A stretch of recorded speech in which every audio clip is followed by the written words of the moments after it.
எனதன்பு துலாம் ராசிக்கார நேயர்களுக்கு எனதினிய வணக்கங்க. நம்ம இன்னைக்கு வீடியோ பதிவுக்கு முழுமையா போறதுக்கு முன்னாடி முருகரை மனதார வணங்கிட்டு வீடியோ பதிவுக்குள்ள போகலாங்க.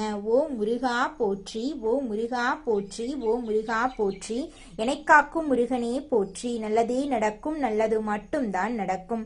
நம்மளோட துலாம் ராசிக்காரங்க ஒவ்வொரு சூழ்நிலையிலும் சமநிலைய பராமரிக்கக்கூடிய திறனை கொண்டவங்களா இருக்காங்க. கலை, அழகு, அழகான சூழல் பற்றிய உணர்வு இவங்க கிட்ட அதிகமாவே இருக்கு. சகஜமா இவங்க நண்பர்கள் கிட்ட தொடர்பு வச்சிருக்கக்கூடியவங்களா இருக்காங்க. பிறருடைய உணர்வுகளுக்கு மதிப்பையும் மரியாதையும் தரக்கூடியவங்களா இவங்க இருக்காங்க. இவங்க நேர்மையா நடந்துக்குவாங்க. உண்மைக்கு புறம்பா எந்த காலத்திலையும் எந்த ஒரு செயலையும் இவங்க செய்யவே மாட்டாங்க. அடுத்தவங்க செய்ய முடியாதுன்னு ஒதுக்கி வச்ச காரியத்தை கூட அழகா திட்டம் தீட்டி முயற்சி பண்ணி அந்த காரியத்துல வெற்றி அடையக்கூடியவங்களா இவங்க இருக்காங்க. இவ்வளவு அருமையான நற்குணங்களை கொண்ட துலாம் ராசிக்கார அன்பர்களே, எல்லாரும் எப்படிங்க இருக்கீங்க? நலமா இருக்கீங்களா? எங்கம்மா நீங்க வர எங்களை பார்த்து இப்படி ஒரு கேள்வி கேட்குறீங்களே? நாங்க எங்கம்மா நலமா இருக்கோம், எங்க வாழ்க்கையில இருக்கக்கூடிய பிரச்சனைகளை பார்த்தா நலமா இருக்கிற மாதிரியா தெரியுது அப்படின்னு உங்க மனசுல நினைக்கிறது எனக்கு புரியுதுங்க. துலாம் ராசிக்காரர்களே, உங்க வாழ்க்கையில இருக்கக்கூடிய இந்த கஷ்டமான சூழ்நிலை எல்லாமே இனி வரக்கூடிய காலங்கள்ல மறைஞ்சு போக போகுதுங்க. உங்களுடைய ஆசைகள் கனவுகள் எல்லாமே நிறைவேற போகுது.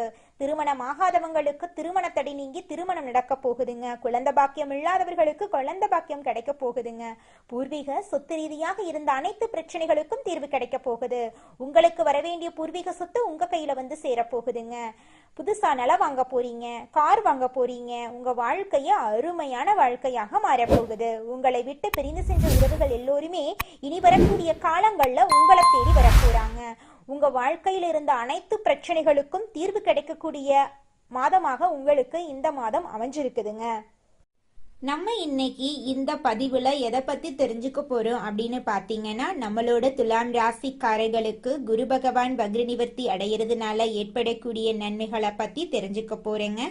குருவின் பார்வை தொழில், குடும்பம், பொருளாதார நிலை, தனிப்பட்ட வாழ்க்கை எப்படி இருக்கும் என்பதை பற்றியும் நம்ம தெரிந்து கொள்ளலாங்க. துலாம் ராசியினர் எப்போதுமே பொது மக்கள் கிட்ட நல்ல தொடர்புல இருப்பாங்க. இவங்க லட்சியவாதிகளாகவும் எந்த வேலையையும் விரைவாகவும் துல்லியமாகவும் முடிக்க வேண்டும் என்ற எண்ணம் கொண்டவர்களா இருப்பாங்க. நண்பர்களுடன் நல்லா பழகுவாங்க. கடினமாக உழைக்க தயாரா இருப்பாங்க. ஏன்னா சனி உச்சத்துல இருக்காரு. இவங்க தங்கள் மனைவி கணவன் மீது அன்பா இருப்பாங்க. கலைகள்ல ஆர்வம் உள்ளவர்களா இவங்க இருப்பாங்க. குரு பகவான் வக்ரமாக இருந்தபோது துலாம் ராசியின் மீது பார்வையை செலுத்தினாரு. இப்போ 4 மாதங்களுக்கு அப்புறம் வக்ர நிவர்த்தி அடைகிறாரு.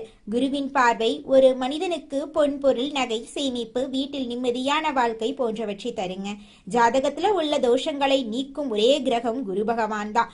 குரு நல்ல நிலையில இருந்தா வாழ்க்கையில வெற்றியை யாராலும் தடுக்க முடியாதுங்க. குரு பகவான் துலாம் ராசிக்கு 3 மற்றும் 6ஆம் இடங்களுக்கு அதிபதியாயிருக்காரு. 3ஆம் இடம் உயர்ச்சி, வெற்றி, சகோதர சகோதரிகள் மற்றும் வழக்குகள் பற்றியதுங்க. 6ஆம் இடம் அப்படின்னா கடன், பகை, எதிரி, வேலை மற்றும் தாய்மாமன் உறவு பற்றியது. குரு 9ஆம் இடத்திலிருந்து வக்ரமாகி பின்னோக்கி பார்க்கறதுனால சில பிரச்சனைகள் இருந்தன. ஆனா இப்போ குருவின் பார்வை நல்ல பலன்களை கொடுக்க போகுது. துலாம் ராசிக்காரர்களுக்கு குரு நல்ல நிலையில இருந்தால் இவங்க எடுக்கும் எல்லா காரியமையும் வெற்றியாகும். வீட்டில் சுபகாரியங்கள் நடக்கும், குழந்தை பாக்கியம் கிடைக்கும், காதல் திருமணம் நடக்கும், திருமணத்தில் எந்த தடையும் இல்லாம சிறப்பா நடக்கும். சொத்து சம்பந்தப்பட்ட வழக்குகள்ல வெற்றி கிடைக்கும். சொந்த வீடு, இடம், வண்டி, வாகனம் வாங்கும் யோகம் உண்டாகும். வெளிநாடு செல்லும் வாய்ப்பு கிடைக்கும். வேலையில பதவி உயர்வு கிடைக்கும். கடன் பகை இருக்காது. அரசாங்க வேலை கிடைக்கும். புதிதாக தொழில் தொடங்க நல்ல நேரமா இந்த நேரம் உங்களுக்கு அமைஞ்சிருக்கு. அரசியல், அரசாங்க விஷயங்கள் சிறப்பாக இருக்கும். வீடு, இடம், வண்டி, வாகனம் வாங்கலாம். லாட்ரி அடிக்கும் வாய்ப்பு இருக்கு. கமிஷன், வியாபாரம், இரும்பு சார்ந்த வேலை, ஐடி ஃபீல்டு, வங்கி வேலை, மருத்துவத்துறை போன்றவை சிறப்பாக இருக்குங்க. உங்களுடைய வாழ்க்கைய அருமையாக இருக்க போகுது. தைரியம், தன்னம்பிக்கை, திறமை, அறிவான குணம் கொண்டவர்களா நீங்க இருப்பீங்க. நம்மளோட துலாம் ராசிக்காரங்க குடும்பத்தின் மீது அன்பு செலுத்துவாங்க. வேலை, தொழில், வெளிநாட்டு பயணங்களில் இருந்த தடைகள் நீங்கும். வீட்டுல சுப செலவுகள், சுபகாரியங்கள் நடக்கும். வீடு, இடம், வண்டி, வாகனம் வாங்கும் யோகம் உண்டாகும். கமிஷன், வியாபாரம், ரியல் எஸ்டேட், ஷேர் மார்க்கெட்டிங் போன்ற துறையெல்லாம் உங்களுக்கு சிறப்பா இருக்க போகுதுங்க. பிரம்மாண்டமாக வாழ்க்கையில சாதிக்கக்கூடிய வெறி உள்ளவர்களா நீங்க இருக்கீங்க. உங்களுக்கு ராகு நல்ல இடத்துல இருந்தா குருவின் பார்வை நல்ல பலன்களை கொடுக்கும். மருத்துவ செலவுகள், வம்பு வழக்குகள், வேலை சம்பந்தமான தடைகள் நீங்கும். வேலை செல்லும் யோகம் உண்டாகும். படிப்பில் மாற்றம், தொழிலில் மாற்றம் ஏற்படும். கமிஷன், வியாபாரம், ரியல் எஸ்டேட் போன்ற நல்ல மாற்றத்தை உங்கள் வாழ்க்கையில் கொடுக்குங்க. பொறுமை, அமைதி, அனுசரித்து போகும் தன்மை, ஒழுக்கம், திறமை உள்ளவர்களா நீங்க இருக்கீங்க. நீங்க பொய் சொல்ல மாட்டீங்க, ஏமாத்த மாட்டீங்க. உங்களுக்கு எல்லாமே நல்லதா நடக்கும். வீடு வாங்குறது, இடம் வாங்குறது, வண்டி, திருமணமாகாதவங்களுக்கு திருமணம் நடக்கிறது, குழந்தை பாக்கியம் இல்லாதவர்கள் குழந்தை பாக்கியம் கிடைக்கிறது, எல்லாமே இந்த காலகட்டத்தில் உங்களுக்கு நடக்க போகுதுங்க. தினமும் காலையில 4 மணியிலிருந்து 6 மணிக்குள்ள நீங்கள் எண்ணும் எண்ணங்கள் பலிக்குங்க. அதனால தினமும் அதிகாலை நேரத்துல எழுந்து உங்க வீட்டை சுத்தம் பண்ணிட்டு உங்க வீட்டில் கிழக்கு திசை நோக்கி அமர்ந்து உங்க வாழ்க்கையில நடக்க வேண்டிய நல்ல விஷயங்கள் நடந்த மாதிரி எண்ணி பிரபஞ்சத்திற்கிட்ட வேண்டிக்கோங்க. பிரபஞ்சம் கூடிய விரைவில் நீங்க நினைத்த நல்ல விஷயங்களை நடக்க செய்யும். இருள் சூழ்ந்த உங்க வாழ்க்கையில பிரகாசம் வருங்க. நல்லதே நடக்கும். நல்லது மட்டும்தாங்க நடக்கும். இந்த உலகத்துல யாருங்க கோடீஸ்வரன்? கோடி கோடியா பணம் வச்சிருக்கிறவங்களா, பிடிச்ச உணவுகளை சாப்பிட்றவங்களா, பிடிச்ச உறவுகள் கிட்ட பேசுறவங்களா? இதுல யாருமே கோடீஸ்வரன் கிடையாதுங்க. யார் ஒருத்தவங்க நோய் நொடி இல்லாம, மனக்கவலை இல்லாம நிம்மதியா தூங்குறாங்களோ அவங்க தாங்க இந்த உலகத்திலேயே சிறந்த கோடீஸ்வரன். அப்பேற்பட்ட கோடீஸ்வரன் ஆகக்கூடிய யோகம் உங்களுக்கு இந்த மாதம் அமைஞ்சிருக்குதுங்க. உங்க வாழ்க்கையில இனி வரக்கூடிய காலங்கள்ல கவலை, கண்ணீர் அப்படிங்கிற பேச்சுக்கெல்லாம் துளி கூட இடம் கிடையாதுங்க. இது நாள் வரைக்கும் உங்களுடைய மனசில் இருந்த மனக்கவலைகள் எல்லாம் இனி வரக்கூடிய காலங்கள்ல காணாம போகுதுங்க. நீங்க சந்தோஷமான, ஆரோக்கியமான வாழ்க்கைய இனி வரக்கூடிய காலங்கள்ல வாழ போறீங்க. உங்க வாழ்க்கையில சந்தோஷம் நிலைச்சிருக்க போகுதுங்க. அடுத்ததாக நம்முடைய துலாம் ராசியில் இருக்கக்கூடிய ஒவ்வொரு நட்சத்திரக்காரர்களுக்கும் இந்த மாதம் எப்படி இருக்குன்னு பார்க்கலாங்க. நம்முடைய துலாம் ராசியில் இருக்கக்கூடிய முதல் நட்சத்திரம் சித்திரை 3, 4ஆம் பாதம். உங்களுக்கு இந்த மாதம் எப்படி இருக்குன்னு பார்க்கலாங்க. மனசுல இருந்த வருத்தங்கள் மறைய போகுதுங்க. உங்களுடைய குழப்பங்கள் மறைய போகுதுங்க.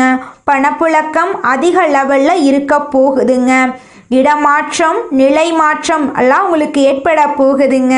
கணவன் மனைவிக்கு இடையே இருந்த பிரச்சனைகள் எல்லாமே காணாம போகுது. கணவன் மனைவி இருவருமே ஒற்றுமையான வாழ்க்கையை வாழ போறீங்க. உங்களுக்கு அனுகூலம் ஏற்பட போகுது. உங்களுடைய எதிரிகள் உங்களுக்கு அடங்கி போக போறாங்க. கூட்டு தொழிலில் ஈடுபாடு உள்ளவங்க அதிக லாபம் பெற போறீங்க.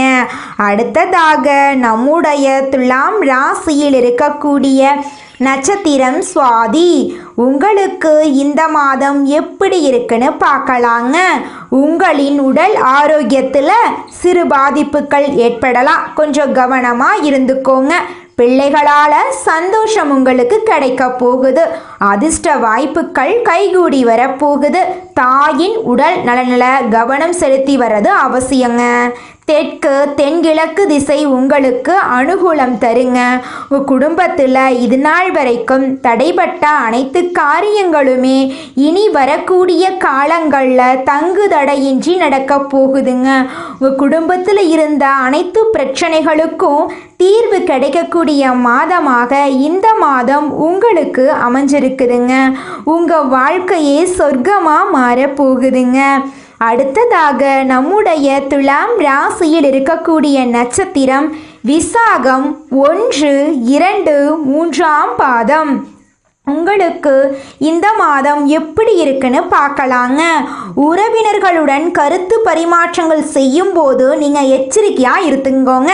நீங்கள் ஒருத்தங்கிட்ட பேசும்போதும் சரிங்க, ஒரு செயலை செய்யும் போதும் சரி, இவங்க கிட்ட இந்த சொல்லலாமா, இந்த செயலை செய்யலாமா, இதனால நம்மளுக்கு ஏதாவது பிரச்சனை வருமா, நம்மளை சுற்றி இருக்கிறவங்களுக்கு ஏதாவது பிரச்சனை வருமானு 1க்கு 2 முறை ஆலோசனை பண்ணி செயல்படுறது உங்களுக்கும் நல்லது, உங்களை சுற்றி இருக்கிறவங்களுக்கும் நல்லதுங்க. தாய் மாமன் வழி உறவுகளின் மூலம் உங்கள் குடும்பத்தில் சுப நிகழ்ச்சிகள் நடக்க போகுது. தாய் வழி உறவுகளுடன் சின்ன சின்ன கருத்து மோதல்கள் ஏற்படலாம். அதை கண்டெல்லாம் நீங்கள் பயப்பட வேண்டாங்க. தைரியமாக தன்னம்பிக்கையாக வாழ்ந்துக்கிட்டு வாங்க. நிச்சயமாக உங்களுடைய வாழ்க்கையில் முன்னேற்றம் வருங்க. எண்ணம் போலதாங்க வாழ்க்கை அமையும். அதனால எண்ணங்களை நேர்மறையா எண்ணுங்க. நிச்சயமா உங்கள் வாழ்க்கை நல்ல விதமா அமையுங்க. என்னால இந்த செயலை செய்ய முடியாது, இந்த தொழிலை தொடங்க முடியாது, இவங்க கிட்ட போய் பேச முடியாது, என் வாழ்க்கையில நல்லது நடக்காது, இந்த மாதிரி எதிர்மறை எண்ணங்களை தவறியும் நினைத்து விடாதீங்க. மாறாக என்னால் இந்த செயலை செய்ய முடியும், என்னால் இந்த தொழிலை தொடங்க முடியும், என் வாழ்க்கையில் நல்லது நடக்கும், என் தொழிலில் லாபம் கிடைக்கும், இந்த மாதிரி நேர்மறையான எண்ணங்களை எண்ணுங்க. நிச்சயமாக உங்கள் வாழ்க்கையில் நீங்கள் நினைக்கக்கூடிய எண்ணங்கள் தாங்க நடக்கும். அதனால் நீங்கள் நினைக்கக்கூடிய எண்ணங்களை நேர்மறையான எண்ணங்களாக எண்ணுங்க. உங்களுடைய எண்ணங்கள் நிச்சயமாக நடந்தே தீருங்க. நல்லதே நடக்கும், நல்லது மட்டும்தாங்க நடக்கும். கெட்டது அப்படிங்கிற பேச்சுக்கெல்லாம் துளி கூட இடம் கிடையாதுங்க. உங்க வாழ்க்கையில மேலும் நல்லதெல்லாம் நடக்க இந்த பரிகாரத்தை மட்டும் செஞ்சுக்கிட்டு வாங்க. உங்க வாழ்க்கையில நல்லது தாங்க நடக்கும். பரிகாரம் என்னன்னு பார்த்தீங்கன்னா, உங்க வீட்டுக்கு பக்கத்துல இருக்கக்கூடிய முருகன் கோயிலுக்கு வாரத்துல ஒவ்வொரு செவ்வாய்க்கிழமையும் முருகன் கோயிலுக்கு போயிட்டு முருகருக்கு 6 நெய் விளக்கு ஏற்றி முருகர்கிட்ட உங்க வாழ்க்கையில இருக்கக்கூடிய நிறைகுறைகளை சொல்லிக்கிட்டு வாங்க. கூடிய விரைவில் உங்க வாழ்க்கையில இருக்கக்கூடிய பிரச்சனைகள் எல்லாமே காணல் நீரா கரைஞ்சு போயிடும். உங்க வாழ்க்கையில இனி வரக்கூடிய காலங்கள்ல தடை, தாமதம், கவலை, துன்பங்கள் எல்லாம் வரவே வராது. நல்லது தாங்க நடக்கும், நல்லது மட்டும்தாங்க நடக்கும். நன்றி, வணக்கம்.